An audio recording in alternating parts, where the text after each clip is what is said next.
Assalamualaikum warahmatullahi wabarakatuh.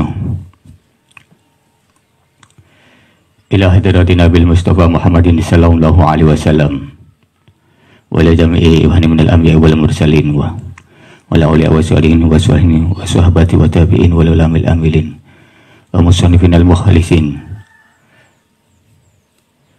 wa jamil mujahidin fi sabilillahi rabbil alamin wal malaikatil muqarrabin wa sanila muallif hadal kitab. Saya Yahya ibn Syarifuddin An-Nawawi. Al-Fatihah. A'udzubillahi minasyaitonir rajim. Bismillahirrahmanirrahim. Alhamdulillahirabbil alamin. Arrahmanirrahim. Maliki yaumiddin. Iyyaka na'budu wa iyyaka nasta'in. Ihdinas siratal mustaqim. Siratal ladzina an'amta 'alaihim ghairil maghdubi 'alaihim waladdallin.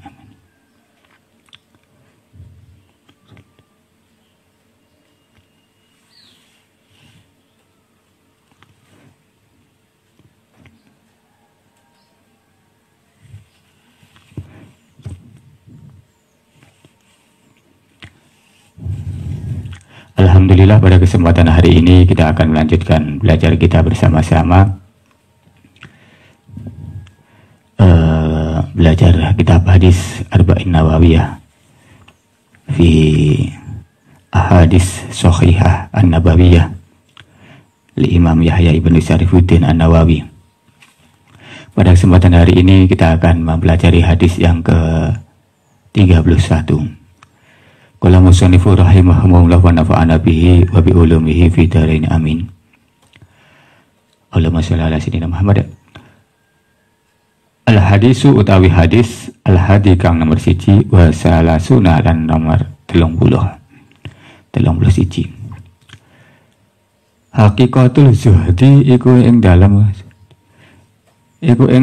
nerangake hakikate zuhud wa samaratuhu lan ing dalam nerangake buah dari zuhud. Hadis ke-31 ini akan menerangkan hakikat zuhud dan buah dari zuhud.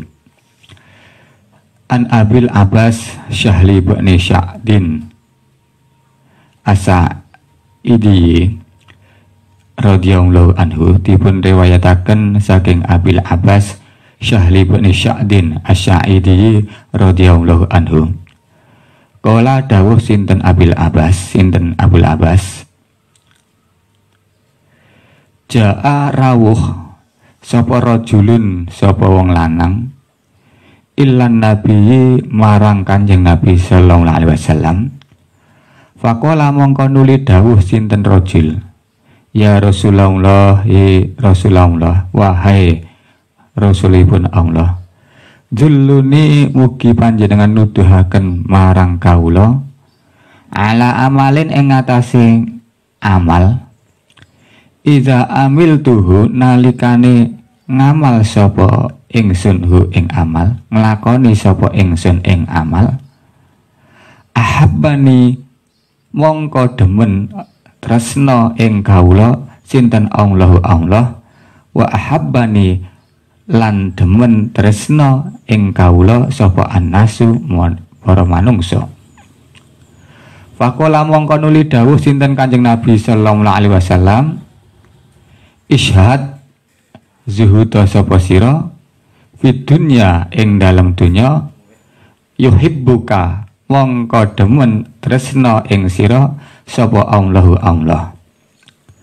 Washad lan zuhuda sapa sira fima ing dalam perkara inda nasi ana ing sandinge manusa, yuhibbuka mongko demen tresna ing sira sapa annasu sapa manungsa.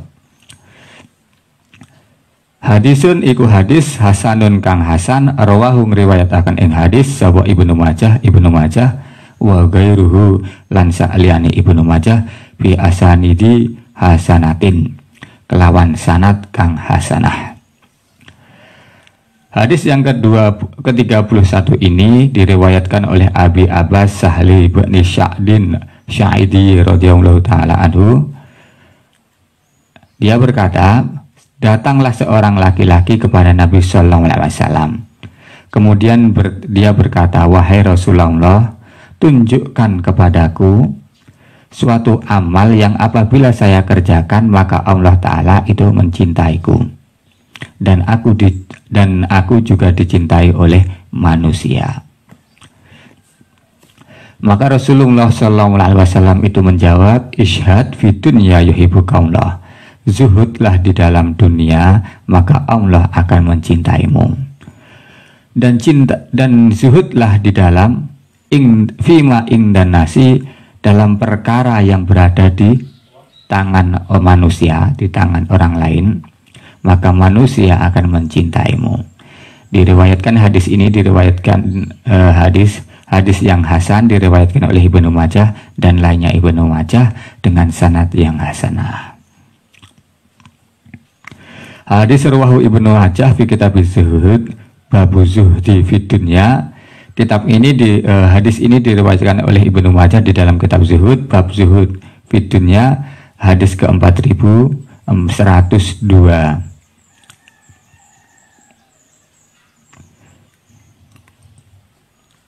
Juga diriwayatkan oleh Ibnu Hibban di dalam kitab Raudatul Uqala,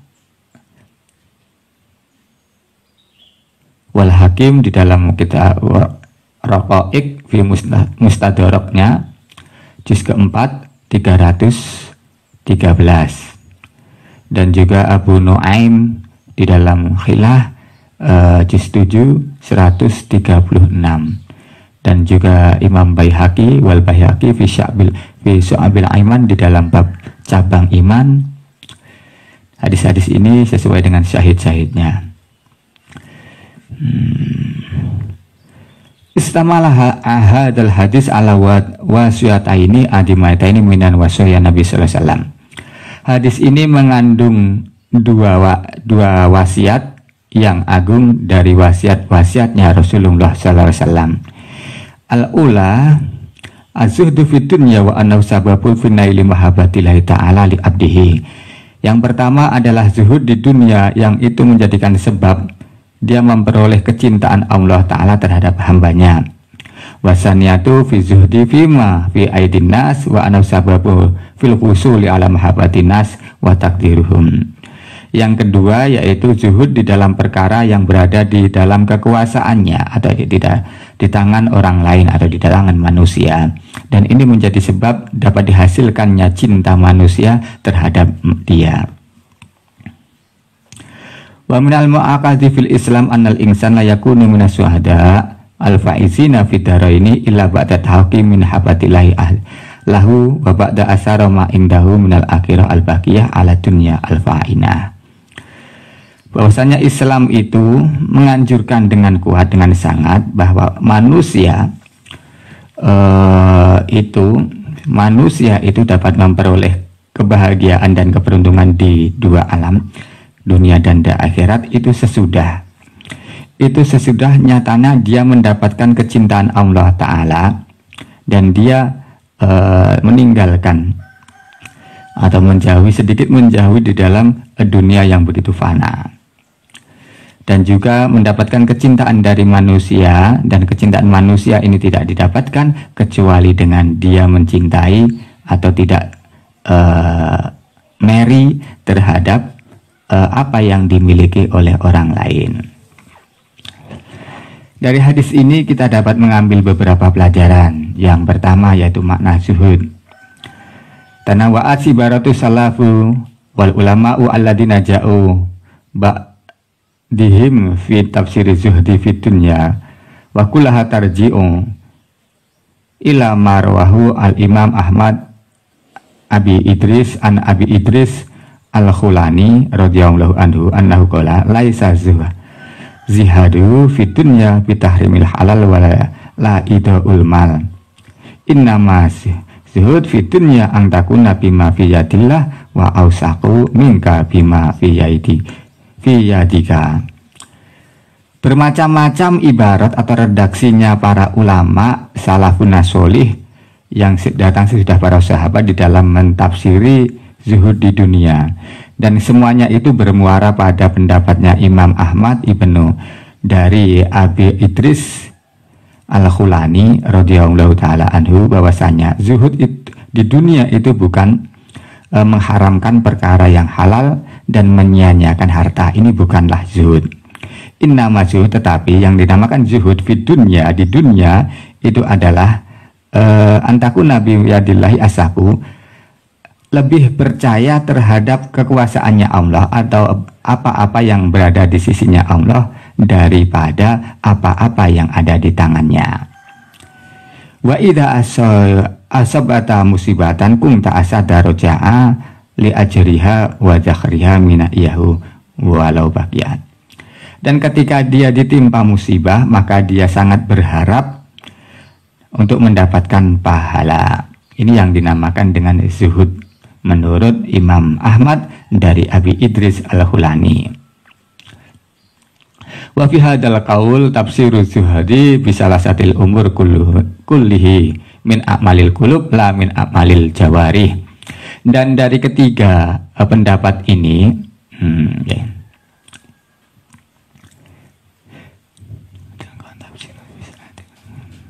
dari tiga pendapat ini adalah merupakan pekerjaan hati, bukan pekerjaannya anggota badan. Oleh sebab itu Abu Sulaiman Ad-Darani berkata, tidak satu seorang pun tidak dapat melihat zuhud. La tashhadu li ahadi bisuhdi fa inna zuhda fil qalbi. Karena sesungguhnya zuhud itu adanya di dalam hati. Tiga pembagian tersebut adalah yang pertama, ayyakuna abdu bima fi yadillahi asaku minhu bima fi yadihi an-nafsu. Nah, biyadihi nafsihi. Yang pertama yaitu seorang hamba itu lebih percaya terhadap apa-apa yang ada di sisi Allah dibandingkan perkara yang ada di tangannya sendiri. Wahada yang sa'u minasuhatil yakin, dan ini dapat ditimbulkan, ini timbul atau tumbuh dari kebenaran keyakinannya. Wawasuku bima tumanahumullahu ta'ala min arzaki ibadihi, dan kepercayaannya terhadap rizki yang telah ditanggungkan oleh Allah Ta'ala kepada hamba-hambanya. Sebagaimana firman Allah, wa ma min zabatin fil ardi illa 'alallahi rizquha.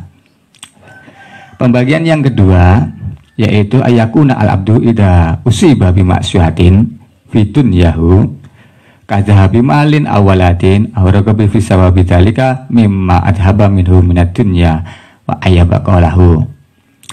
Yaitu orang-orang ketika ditimpa musibah di dunianya seperti hanya hilangnya harta atau meninggalnya anaknya, maka dia lebih mencintai pahala dibandingkan daripada perkara yang hilang darinya yang berupa dunia ini. Dan ini wayang sa'uhada aidan min kamalil yakin, ini dapat tumbuh dari sempurnanya yakin. Wa yadullu ala zuhdi fid dunya qillatu raghbah fiha. Dan ini zuhud ini dapat ditunjukkan di dunia ini, dapat ditunjukkan dengan kurangnya atau sedikitnya cinta terhadap dunia. Pembagian yang ketiga yaitu ayastawi indal abdi hamidahu wadamahu fil haq wa hada min alamati zuhdi fid dunya, yaitu sama di dalam memuji dan mencela perkara-perkara yang ada di dunia ini. Wa ada min alamati zuhdi fid dunya wa ihtiqaruha wa qillati rughbati fiha. Zuhud ini yaitu memandang hina di dunia dan lebih mencintai terhadap akhiratnya. Ibnu Mas'ud radhiyallahu taala itu berkata, anna la tardu annasu bisakhitillah, yaitu yakin tidak akan mendapatkan tidak akan mencari keridhaan manusia yang dapat menyebabkan kemurkaannya Allah Ta'ala. Ini pembagian yang ketiga. Dari minal ibarat alati waradat fi tafsir zuhdi qaulul Hasan al-Basri az-zuhud allati idara ahadun qala huwa afdalu minni. Dari pengertian-pengertian hadis di atas ini terdapat beberapa pendapat, yaitu yang pertama pendapatnya Hasan al-Basri bahwasanya zuhud itu adalah ketika dia melihat seseorang, dia berkata dia itu lebih afdal lebih utama dariku. Wa qaulu Wahbin Ibnu Warad rahimahumullah az-zuhdu fid dunya ala ta'asa an ma fata minha wala tafraha bima ataka minha. Sedangkan Imam Wahbin Ibnu Warad berkata bahwasanya dinamakan zuhud di dunia itu dia tidak putus asa terhadap apa yang hilang darinya dan dia tidak terlalu bahagia dengan perkara yang ia dapatkan. Wa qalu Zuhri inda masu'ila anis zuhdi faqala, dan pendapatnya Imam Zuhri ketika ditanya tentang zuhud, malam yak haram sobarahu walam yasgal halala syukrahu, yaitu orang yang tidak dikalahkan orang yang tidak dikalahkan oleh haram itu menjadi sabarnya, dan orang yang sibuk dengan perkara yang halal itu menjadi syukurnya. Itu dinamakan zuhud menurut Imam Zuhri. Sedangkan Imam Sufyan ibnu Uyainah berkata az-zahid fid dunya idza an'ama alaihi sakaro wa idza batuliya sobaro.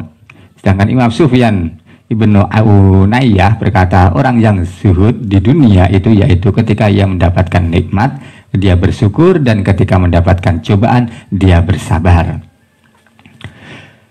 Ucapannya pendapatnya Imam Rabi, ra'su zuhad jam'u asya'a bihaqiha wa wad'uha fi haqiha. Pokok dari zuhud yaitu kumpulnya perkara pada kebenaran dan meletakkan kebenaran itu pada tempatnya.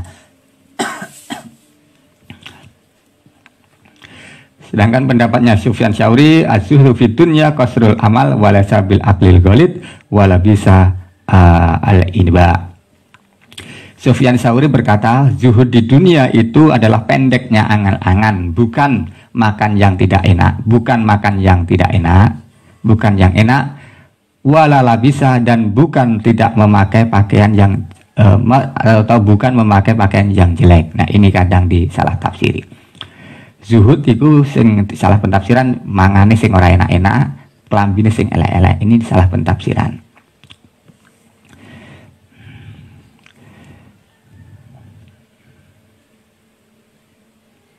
Selanjutnya, qasamu zuhud qasama ba'du salaf az-zuhda ila salasil aqsam. Para salafus soleh itu membagi zuhud menjadi 3. Yang pertama zuhud fi sirqi wa fi ibadati ma abada min dunillah, yaitu zuhud di dalam syirik, di dalam ibadah selain ibadatuma ibadatuma abada min dunillah, yaitu menyembah selain perkara selain Allah Ta'ala.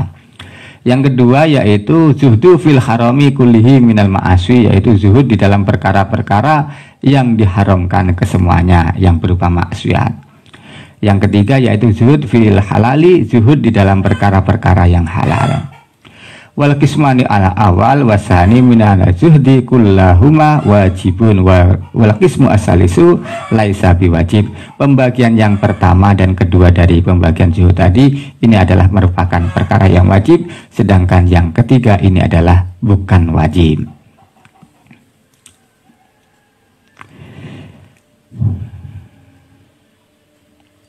Itu pelajaran yang kedua, pembagian dari zuhud. Pembagian yang pelajaran yang ketiga dapat kita ambil dari hadis ini yaitu alhamilu ala zuhdi, orang-orang yang melakukan zuhud. Alladzi yahmilu al-insan, atau perkara yang mendorong untuk melakukan zuhud. Alladzi yahmilu al-insan ala zuhdi umurun minha. Perkara yang dapat mendorong manusia untuk zuhud itu ada beberapa perkara. Yang pertama istidharul akhirah, yaitu hadirnya, dia menghadirkan kehidupan akhirat. Ketika seseorang itu menghadirkan atau hadir hatinya untuk berangan-angan memikirkan akhirat, maka dia akan menghasilkan zuhud di dunia. Waqu baina yadi khaliqihi fi yaumil hisab wa jaza. Dan dia berhenti baina di dalam kekuasaannya Allah Ta'ala nanti pada hari hisab dan pembalasan. Dan ini tidak dapat dihasilkan kecuali dia sudah bisa menahan hawa nafsunya dan menahan bujukan setan. Yang kedua yaitu istidharu anna lazatad dunya sagilatun lil qulub indallahi ta'ala, yaitu bahwa hatinya itu hadir memikirkan bahwa kelezatan dunia itu dapat mempalingkan hatinya dari Allah Ta'ala. Terus yang ketiga yaitu kasratu ta'aq wa dulli fi tahsilid dunya. Ketika dia berpikir, dia mengetahui bahwa di dalam menghasilkan dunia itu akan banyak payahnya, susahnya, dan kehinaan.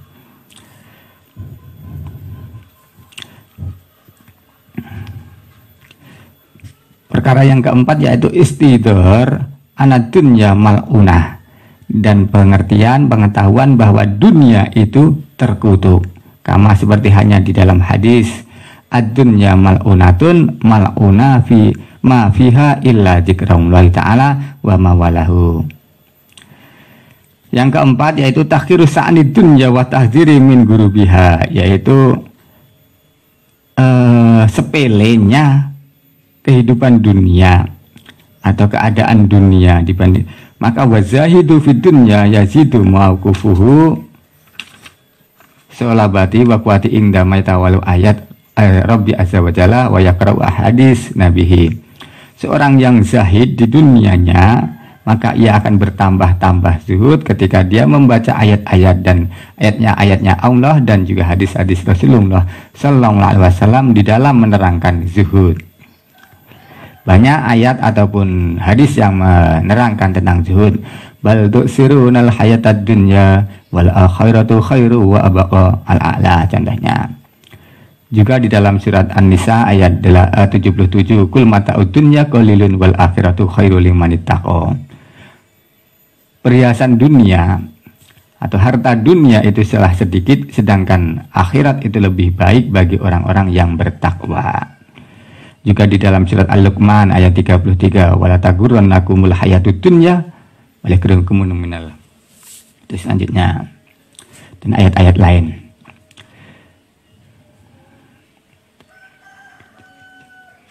Selanjutnya dari hadis ini kita juga mengambil pelajaran bahwa adamu al-waridi li dunya laisa li zaman wala makan walil makan.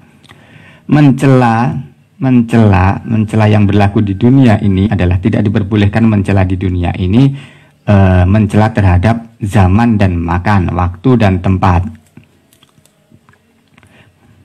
Tidak diperbolehkan.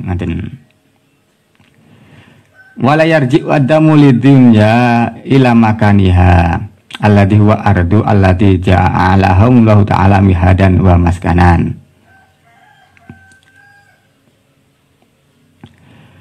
Wa hadadamu alla wa alwaridu alwaridu fil Qur'anil Karim wa al-sunnah an-nabawiyah lidunya la yarji'u ila zamaniha alladhi huwa al-lail wan nahar al-muta'aqibani ila yaumil qiyamah fa inna Allah yaj'alaha khalifah liman arada ayat kura au arada syakura. Pencelaan atau Al-Qur'an mencela dan hadis-hadis mencela terhadap dunia ini, yang dimaksud ini tidak kembali kepada zaman atau waktu, dikarenakan atau yaitu waktu ini adalah lail dan wanahar, siang dan malam, yang saling bergantian hingga yaumil qiyamah.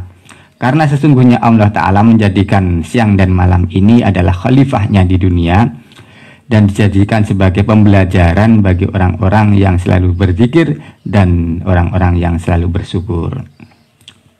Jadi jangan sesekali kamu menghina waktu ini ora cocok. Nah, jangan sesekali. Dinone ora cocok ataupun yang lainnya. Karena malam dan siang itu dijadikan Allah Ta'ala ini sebagai alat sarana tazabur kita.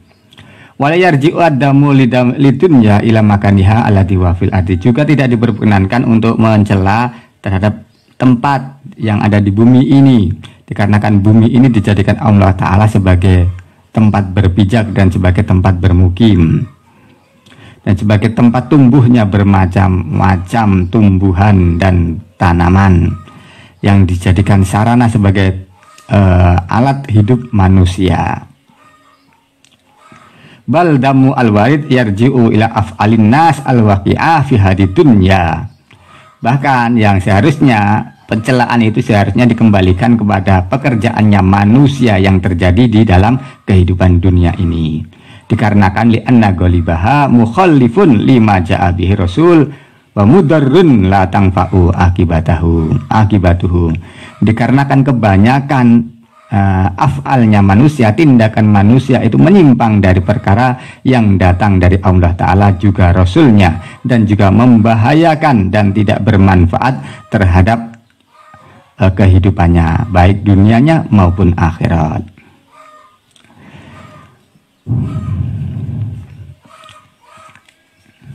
Wa qala Ibnu Rajab al-Hambali rahimahullah wang taqasimu bi Banu Adam fidunya ila kismain.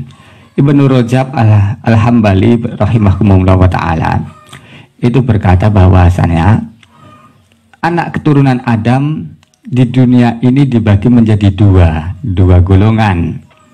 Yang pertama akhaduhuma man angkara ayakuna li ibadi darun ba'da dunya lisawabi wal iqab. Yang pertama adalah golongan orang-orang yang ingkar bahwasanya hamba itu tidak akan memiliki atau tidak ada kehidupan sesudah dunia. Yang mana kehidupan sesudah dunia ini tujuannya adalah untuk memberi pahala dan siksaan. Mereka itu adalah ingkar. Seperti yang beritahukan oleh Allah Ta'ala di dalam surat Yunus ayat 7. Innal ladzina la yarji'una liqa'ana wa radu bil hayati dunya wa tama'anu fiha wal ladzina hum an ayatina ghafilun ulaika ma'wahumun nar bima kanu yaksibun. Pembagian yang kedua, pembagian keturunan anak Adam, yaitu man yaqiru bidari ba'dal mauti lisawabi wal iqab wahul mungtasibuna ila sara'il mursalin wahum mungtakasimun ila salasati aksam. Pembagian yang kedua, golongan yang kedua ini adalah orang-orang yang mengakui kehidupan sesudah kematian, yang dimana kehidupan sesudah kematian ini tujuannya adalah untuk mendapatkan pahala dan siksa, dan dia berusaha untuk mentaati syariatnya para rasul. Dan pembagian yang kedua ini dibagi lagi menjadi 3 bagian. Wahum mungtakasimun ila salasati aksam, dibagi menjadi 3 golongan lagi. Zalimul li nafsi, yang pertama adalah zalim terhadap dirinya, wal muktasid, golongan yang sedang-sedang, wasabiquna bil khairat bi idnillah, dan orang yang berlomba-lomba di dalam kebaikan ada izin dari Allah Ta'ala. Pembagian yang pertama, al awal wahum al aksarun alladzina yaqafu ma'azuh zuhdi dunya bi ahdima min ghairi wajiha wastimaluha fi ghairi wajiha fasarat aksaru hamuhum, yaitu orang-orang yang berhenti pada zuhudnya dunia, tapi dia masih mengambil dunia itu dan menempatkan dunia itu bukan pada tempatnya yang benar. Maka kebanyakan angan-angannya atau tujuannya itu lebih besar kepada dunianya. Pembagian yang kedua, wa akhduha min wajiha walakin tawassu'u fi mubahat, yaitu yang kedua yaitu mengambil dunia. Dia mengambil dunia tetapi dia masih berlebihan di dalam mengambil perkara-perkara yang mubahat, dan dia wataladzud bisahwatiha al mubahah, dia merasa enak dengan syahwatnya yang diperbolehkan. Walakinnahu yanqusu min darajatihi fil akhirah biqadri tawassu'i fid dunya, hanya saja yang semacam ini tidak disiksa. Dia kan zuhud, hanya saja dia masih berlebihan di dalam perkara-perkara yang mubah, tetapi sudah meninggalkan perkara yang haram, maka dia tidak disiksa. Hanya saja ini mengurangi derajatnya di akhirat, sesuai dengan kadar tawasuknya, berlebihannya di dunia. Makanya sebagian ulama itu mengatakan bahwa barang siapa bermewah-mewahan di dunia, maka di akhirat dia tidak akan bisa merasakan kemewahan-kemewahan di akhirat.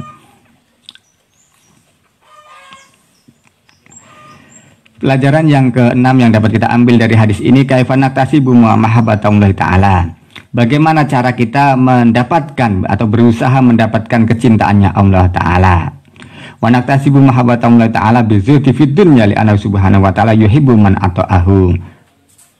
Wa mahabbatahu ma'amabadi dunya mimma la yajtama'u kama yadullu alaiha nusus wa tahrim wa tawatir walidzalika hubbud dunya ra'su kulli khati'atin.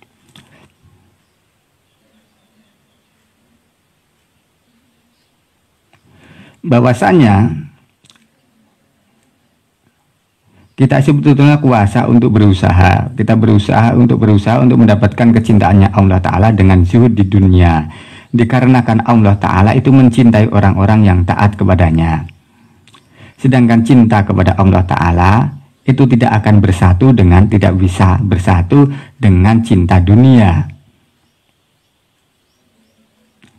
Makanya Rasulullah SAW itu bersabda, hubbud dunya ra'su kulli khati'atin. Cinta dunia itu adalah pangkal dari semua kesalahan atau dosa. Pelajaran yang ketujuh yang dapat kita ambil dari hadis ini, kaifa naksabu mahabbatin nas, bagaimana cara kita mendapatkan kecintaan manusia. Ya maluna al hadis anna wala mahabbatin nas wa dzalika bizuti fimma fi aidihim li annahum idza tarakna lahum ma ahabbahu ahabuna.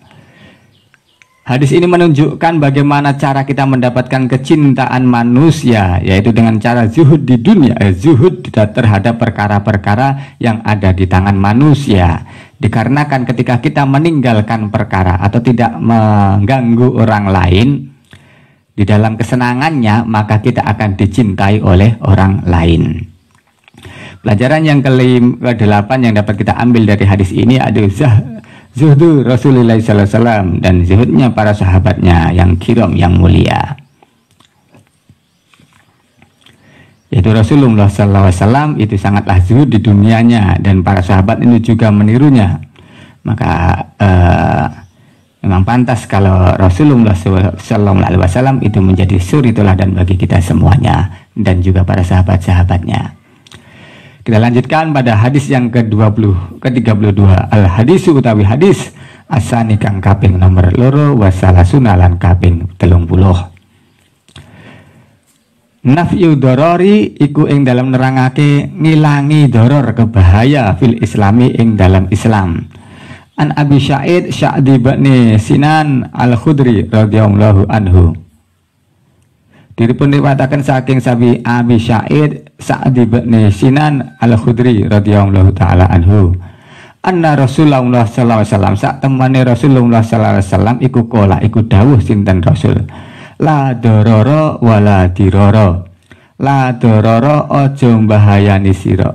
La dororo aja mbahayani marang awake dhewe, wala diroro lan aja mbahayani marang awake wong liya. Hadisun iku hadis hasanun kang hasan rawahu Ibnu Majah wa Daruqutni wa ghairuhuma musnadan.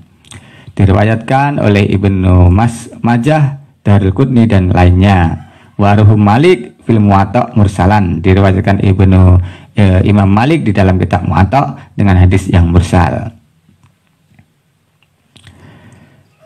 Hadis ke-32 ini bahwasanya Rasulullah SAW itu bersabda, la dororo wala diroro, jangan membahayakan dirimu dan jangan membahayakan orang lain. Hadis ini diriwayatkan oleh Ibnu Majah di dalam kitab Ahkam atau hukum-hukum di dalam Mabana fi haqqihi ma yadurru bi jawarihi, hadis ke-2340 dan juga 2341. Di dalam kitab Mu'atta Imam Malik, yaitu bab qada fil marafiq,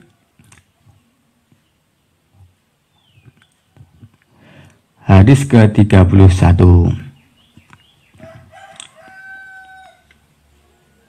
Wa qala Abi Dawud innahu minal ahadis allati yadurul afiqhi alaiha Abu Dawud berkata bahwasanya dari hadis ini yaitu menjadi siklus fikih Islam. Ya dulu fikih menjadi siklusnya fikih.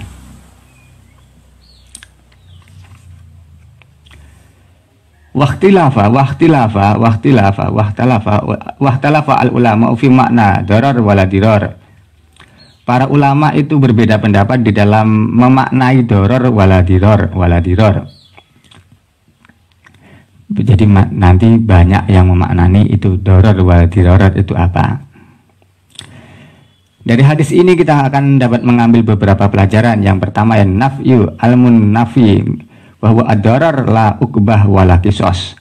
Yang ditiadakan atau yang dihilangkan dari hadis ini bukanlah yang dihilangkan itu adalah darar, bukan ukbah atau siksa ataupun kisos. Wal muradu bidarar fil hadis wa ma kana bi ghairil haq amma idkhalu ada ala ahadi yastahiquhu kaman ta'addahu hududullah fa wa aqaba ala jarimatihi aw dalama akhadan fa huwa bil adli aw hada ala dulmihi fa huwa ghairu muradin fi hadis li anna qasasun syar'i sara'ahu lahu azza wa jalla. Yang dikendaki dengan doror di dalam hadis ini yaitu perkara yang bukan hak. Adapun ketika dia melakukan penyakitan atau menyakiti orang lain yang bukan tidak berhak, kemudian dia mendapatkan had Allah Ta'ala sebagai balasannya, atau dia zalim kepada seseorang kemudian dia dihad lagi, maka ini bukanlah doror, tetapi ini adalah sebagai kisos yang disyariatkan oleh Allah Azza wa Jalla. Pembelajaran yang kedua yang dapat kita ambil dari hadis ini, la taklif fil Islam bima fihi darar. Sesungguhnya Allah Ta'ala itu tidak membebani, Islam itu tidak membebani dengan perkara-perkara yang mengandung bahaya. Walanaha amma fihi manfaat naf'u. Dan Islam itu tidak mencegah dari perkara-perkara yang dapat memberikan manfaat. Innallaha ta'ala la yukallif ibadahu fa'ala ma yadurruhum al-badah. Kama ana subhanahu wa ta'ala yanhahum an syai'in fihi naf'ul lahum. Sesungguhnya Allah Ta'ala itu tidak mentaklif hambanya, tidak membebani hambanya dengan pekerjaan yang dapat membahayakannya. Seperti hanya Allah Subhanahu wa Ta'ala itu tidak melarang hamba-hambanya untuk melakukan pekerjaan atau pekerjaan yang bermanfaat baginya. Ayatnya banyak, ngoten nggih. Pelajaran yang ketiga yang dapat kita ambil dari hadis ini yaitu raf'ul haraj, yaitu menghilangkan beban. Min nafi darar fil Islam raful haraj anil mukallaf. Menghilangkan bahaya di dalam Islam itu adalah sebetulnya adalah menghilangkan beban dari seorang mukallaf. Wa takhfif atau meringankan anhu inda ma yuqafu alaika lafabi min masaqah ghairu muta'addad. Atau meringankan perkara-perkara yang berat yang tidak dapat ditanggung secara pengadatannya. Sebagaimana firman Allah, wa ma ja'ala 'alaikum fid din min haraj. Sesungguhnya Allah Ta'ala itu tidak menjadikan kamu semua di dalam agama itu min haraj, dari kebeban. Juga firman Allah, la yukallifu Allahu nafsan illa wus'aha. Sesungguhnya Allah itu tidak mentaklif seseorang kecuali sesuai dengan kekuasaannya, wus'aha, sesuai kemampuannya. Wa minha amsilati tahfif anil mukallaf inda husulil masaqah. Dan sebagian contoh dari tahfif atau keringanan bagi seorang mukallaf ketika dia masaqah berat, yaitu yang pertama adalah contohnya adalah tayamum lil marid bagi orang-orang yang sakit ketika wa inda husulil asara husulil alal ma, dan ketika sukar untuk mendapatkan air. Sebagaimana firman Allah di dalam surah Al-Maidah ayat 6, wa in kuntum maridah, itu selanjutnya al-ayah. Yang kedua yaitu al-fitru limusafir wali marid. yaitu boleh tidak berpuasa bagi orang-orang yang musafir dan orang-orang yang sakit. Wa syahru Ramadan alladzi unzila fiil Qur'an hudal linnasi wa bayyinatin minal huda wal furqan wa man syahida minkum syahra falyasum wa man kana maridan aw ala safarin fa idatun min ayamin ukhar. Nah ini fa idatun min ayamin ukhar diganti dengan hari yang lain. Yang kedua adalah adamul ismi bi irtikabil mahduratil ikhram liman waqa'a fi muwasaqqah bi iltizamiha, yaitu tidak adanya dosa disebabkan menerjang keharaman ikhram bagi orang-orang yang mendapatkan masakoh dengan melakukannya. Contohnya wala talhiku ru'usakum hatta yabaluka huda hadyu maqilahu faman kana minkum maridan aw bihi adan min ra'sihi fa fidyatun min syamin aw shadaqatin aw nusuk. Surat Al-Baqarah ayat 196. Selanjutnya yaitu contoh dari takhfif perkeringanan intidharul madin al-mu'sir, yaitu penangguhan, memberi penangguhan terhadap orang yang berhutang yang sulit untuk mengembalikan. Yang selanjutnya keringanan yaitu adamil luzumil masih liman nadara ayah hajja masyan, yaitu tidak adanya kewajiban berjalan bagi orang-orang yang nazar naik haji dengan berjalan kaki. Pelajaran yang keempat yang dapat kita ambil dari hadis ini yaitu bentuk-bentuk bahaya. Bentuk-bentuk bahaya. Bentuk-bentuk bahaya. Kata jalla qasdu darur fi naw'ani min at-tasarruf, dan ini doror ini dapat nampak ketika terjadi dua tasarruf. Yang pertama annau al-awal min at-tasarrufat laqad warada sari fi nahyi an kasiri min at-tasarrufi allati la yuksidu minha ghaliban illa ilhaqa darar minha, yaitu pembagian yang pertama yaitu laqad warada Sara itu melarang bagi melakukan tasarruf yang mana tasarruf itu tujuannya goliban illa ilhaqi doror, tujuannya itu dapat mendatangkan bahaya, hanya mendatangkan bahaya saja. Contohnya banyak. Pembagian yang kedua, yang mana pembagian kedua? Pembagian yang kedua yaitu annau asani minal mutasarrif ahiyya allati yakunu lil mutasarrifiha gardun sahihun masruun walakin qad yuraquha aw yatara alaiha darun bi ghairihi. Itu ketika seseorang itu tasarruf dengan tujuan yang sahih, yang benar, yang disyariatkan, hanya saja bersamaan itu muncul doror atau bahaya yang lain. Bahaya yang lain. Ini di pembagian dari tasarruf.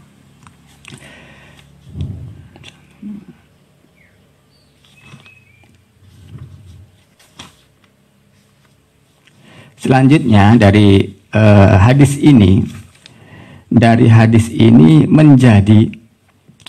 menjadi dasar untuk beberapa kali tadi dikatakan adalah siklus dari fikih. Siklus Dakar Suyuti fi kitabihi, makanya hadis ini adalah rubu'ul fikhi. Pelajaran yang keempat yang dapat kita ambil bahwa hadis ini menjadi seperempat dari fikih. Zakar Suyuti fi kitabihi al-asbah wa nadhair asbah wa nadhair anna muradif hadha Syafi'i anna murad madhabus Syafi'i rahimahullah ila arba'i qawaid. Yang muradif dengan hadis ini adalah 4 kaidah fikih. Yang pertama al-yakin la yuzalu bisak, yaitu al-yakin la yuzalu bisak, yakin itu tidak dapat dihilangkan dengan perkara yang ragu. Yang kedua al-musaqatu tajlibu taisir, yaitu berat itu dapat menarik kemudahan. Yang ketiga ad-darar yuzalu, bahaya itu dihilangkan. Dan yang keempat adalah al-adatu muhkamatun, adat itu dijadikan landasan hukum. Dan dari sini juga ini adalah kaidah yang asalnya adalah la dirara wala dirara. Sedangkan dari kaidah-kaidah ini akhirnya bercabang menjadi beberapa kaidah. Yang pertama, kaidah furu'iyahnya, ad-dararu yudfa'u biqadril imkan, yaitu bahaya itu dihilangkan dengan kadar mungkinnya. Yang kedua, ad-dararu yuzalu, darar itu dihilangkan sekiranya dapat. Yang ketiga yaitu ad-dararu la yuzalu bimislihi, darar itu tidak boleh dihilangkan ketika mendapatkan dihilangkan dengan darar yang sepadan. Yang keempat adalah ad-dararu asadu yuzalu bidararil al-ahqaf, darar bahaya yang lebih berat itu dihilangkan dengan darar yang lebih ringan. Yang kelima, yatahammalu ad-darar al-khas lidaf'i dararil am, digunakan darar yang khas untuk menolak darar yang am. Yang keenam adalah darul mafasid muqaddamun ala jalbi masoleh, menolak kerusakan itu lebih diutamakan, lebih didahulukan daripada menarik kebaikan. Nah, ini yang digunakan sekarang. Menolak kerusakan itu lebih diutamakan, lebih didahulukan daripada menarik maslahat. Menolak bahaya itu lebih didahulukan daripada untuk menghasilkan kebaikan. Ini menolak bahaya terkena corona itu lebih diutamakan daripada untuk mendatangkan masalah. Yang ketujuh, idza ta'arada al-mani wal muqtada yuqaddamu al-mani, ketika bertentangan antara perkara yang menghalang dan perkara yang mendukung, maka yang didahulukan adalah perkara yang menghalang. Yang kedelapan, ad-darar la yakunu qadiman, darar itu tidak dihilangkan ketika dararnya itu memang sudah terdahulu, tidak bisa dihilangkan ketika dararnya itu sudah terdahulu. Inilah yang dapat saya sampaikan pada kesempatan hari ini. Mohon maaf yang sebesar-besarnya apabila ada kesalahan, kami mohon maaf. Wallahu a'lam bishawab. Akhir qauli hada, assalamualaikum warahmatullahi wabarakatuh.